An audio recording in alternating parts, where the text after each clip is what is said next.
Good morning, Dessen. How are authorities reacting to this gruesome find? Polly, I'm just about to put that very question to the SAPS. I mean, this is a horrible discovery. You mentioned it being a busy time of year. That's exactly it. That crime scene where those two bodies were found is just a little way behind me. I understand it's about 200 meters or so within these dunes.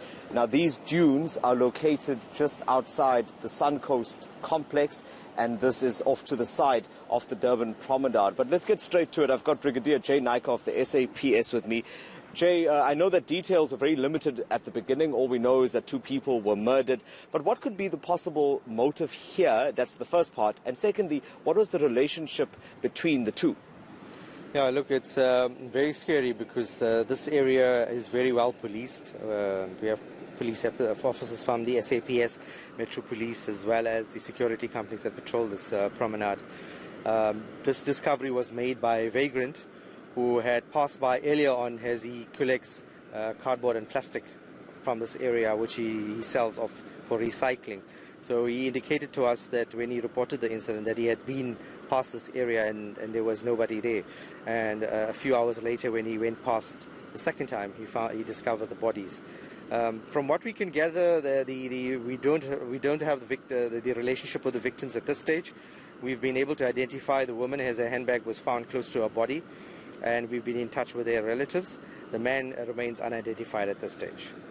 I think then, just judging by the fact that a handbag was there and I would assume some of her belongings, it means that it's not likely that it was a robbery. Yeah, at this stage it's a bit baffling to us, especially for a crime to happen in this area, let alone a murder or a double murder. So we're not ruling out any possibility. It could possibly be a murder that took place as a result of a robbery, but detectives will uncover that during the course of their investigations.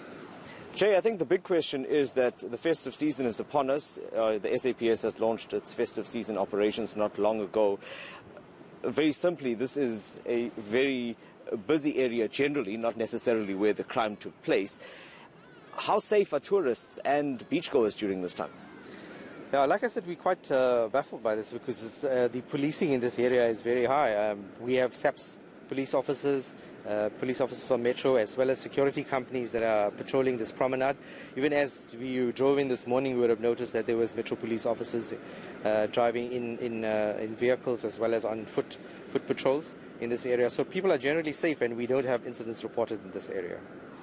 So, I mean, I imagine seeing the reaction on social media, it does seem to have put a damper on things. People are now questioning whether they are safe when they take a walk along the promenade. Do you feel that this has put a damper on those festive season operations? Is it something that's going to that you're going to have to look at in terms of how you strategize for December? Yeah, not necessarily. Like I say, it's out of the ordinary for something to happen on this promenade. We'll just ensure that with our partners that there's increased policing in this area. We were also very disturbed by the images that we saw on social media. For some reason, people, when they get to crime scenes, they decide to take out their phones and take these images. We just feel for the families of these victims. Especially seeing that the man has not been identified, so it's possible that his family will learn of his death through the social media. I've requested detectives from Durban Central to investigate who could have possibly taken those images and leaked it on social media. Thank you very much, Brigadier Jay Naika, saying that this is what they call an unusual incident on these parts, and reassuring the public there that they will still have police officers in this area to look after any visitors during the December period. But certainly tragic news. Dessen, thank you very much for that update.